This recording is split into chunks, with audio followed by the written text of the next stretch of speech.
दोस्तों वह 25 से 30 साल की ऐसी लड़कियों को ढूंढता था जिनकी शादी ना हुई हो, उनके साथ पहले दोस्ती करता, शादी का भरोसा देता और उसके बाद सस्ते लोज में ले जाकर शारीरिक संबंध बनाता। इसके बाद उसकी सनक ऐसी कि वह गर्भ निरोधक गोली के नाम पर ऐसी चीज खिला देता कि कुछ ही देर में लड़की तड़प तड़प कर मौत को गले लगा लेती। लव, सेक्स और धोखा, यह कहानी उस दरिंदे की है जिसने एक दो नहीं बल्कि 20 लड़कियों के साथ ऐसी घिनौनी हरकत की जिससे पूरा देश में हड़कंप मच गया और एक के बाद एक लड़कियों को वह अपना शिकार बनाता रहा और 6 साल तक महिलाओं की लाश मिलती रही। किसी को कुछ समझ में नहीं आ रहा था कि आखिर इन हत्याओं का मास्टरमाइंड कौन है। तो दोस्तों चलिए जानते हैं देश के सबसे खतरनाक सीरियल किलर साइनाइड मोहन की कहानी, जिसने पूरे देश को झकझोर कर रख दिया। तो दोस्तों वीडियो में आगे बढ़ने से पहले वीडियो को लाइक और चैनल को सब्सक्राइब करके बेल आइकन को जरूर करिएगा। दोस्तों साइनाइड मोहन ने एक के बाद एक 20 लड़कियों से शादी की, उसके साथ वक्त बिताया और जहर की गोली देकर हत्या कर दी।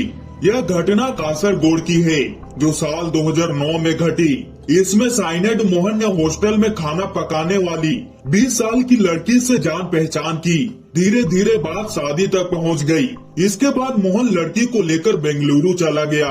वहां लॉज में दोनों के बीच संबंध बने। इसके अगले ही दिन मोहन ने लड़की को मंदिर में ले जाने की पहल की और मंदिर जाने के लिए बस का इंतजार करते हुए अपराधी ने उसे साइनाइड की गोली दे दिया। कहा कि ये गर्भ निरोधक गोली है। लड़की ने बस स्टैंड के पास टॉयलेट में जाकर दवा खाई और कुछ ही देर में उस लड़की की मौत हो गई।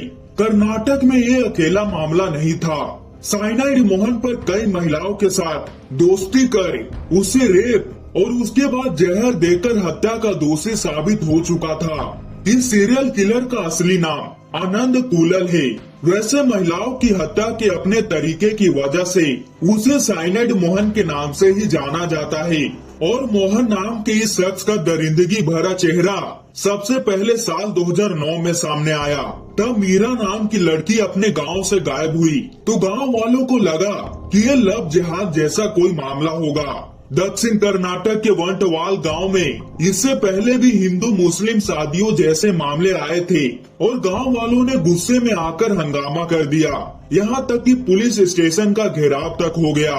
तब पुलिस मामले की छानबीन में तेजी से जुट गई। तब एक बस स्टैंड के टॉयलेट में एक लड़की की लाश मिलती है। उसके फोन डिटेल खंगालने पर पता चला कि वो किसी दूसरी लड़की के नाम पर है। उस दूसरी लड़की के एड्रेस पर जाने पर पता चला कि वो महीनों से गायब है। उसकी जांच पड़ताल पर किसी अन्य लड़की का नंबर मिला जिस पर आखिरी बार फोन हुआ था। वहां पहुंचने पर पुलिस को पता चला कि वह लड़की भी गायब है और एक एक कर सबूतों को जोड़ने पर एक ऐसी लड़की तक पुलिस पहुंच सकी जिसका फोन तो चालू था लेकिन लड़की गायब हो चुकी थी और वह मोबाइल नंबर को धनुष नाम का एक व्यक्ति चला रहा था और कड़ाई से पूछताछ में उसने बताया कि उसे वह फोन उसके चाचा मोहन कुमार ने दिया है और पुलिस मोहन की छानबीन में जुट जाती है और जल्दी मंगलोर के पास एक गांव में मोहन अपनी तीसरी पत्नी के घर पर मिला। उससे बातचीत में जो सामने आया उसे जानने के बाद कर्नाटक से लेकर पूरा देश सन्न हो गया। दोषी ने कबूल किया कि उसने 20 लड़कियों को रेप के बाद जहर देकर हत्या कर दी। पहले दोषी ने 32 लड़कियों को मारने की बात कही लेकिन फिर बयान से मुकर गया। सीरियल किलर ने इसके बाद जो कहानी बयान की वह किसी को भी हिलाकर रख देगा। उसने बताया कि सबसे पहले वो अपने शिकार की पहचान करता था। ये सीरियल किलर आमतौर पर गरीब घरों की लड़कियों को फंसाता था जो दहेज न देने के कारण शादी न कर पाती थी। ऐसी लड़कियों की पहचान के बाद किसी बहाने से उसे दोस्ती करता और उसके बाद अपना गलत नाम बताता था और विश्वास दिलाने के लिए वो बताया करता कि वो सरकारी टीचर है और यह बात कुछ हद तक सच भी थी। मोहन कुमार पहले प्राइमरी स्कूल में टीचर रह चुका था। पूरी तरह से भरोसे में आ चुकी लड़की को मोहन एक दिन घर से भागने को कहता, साथ में गहने रखने को भी कहता ताकि वे शादी कर सके।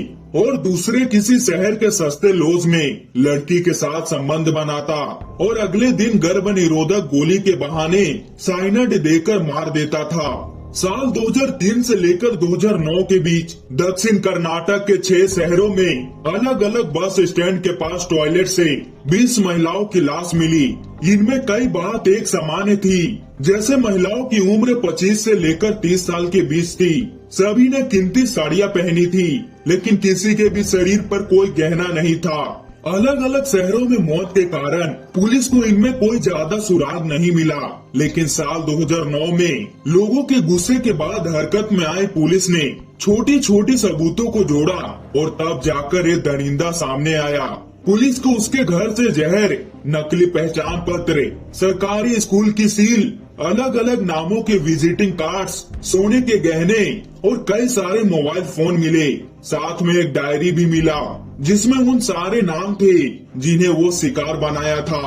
और उसी साल गिरफ्तारी के बाद उसे साइनाइड मोहन कहा जाने लगा और बेहद तेज दिमाग दोषी कोर्ट में अपना केस भी खुद ही लड़ा। और आखिरकार साल 2013 में मंगलोर की कोर्ट ने उसे कई हत्याओं का दोषी माना और फांसी की सजा सुनाई।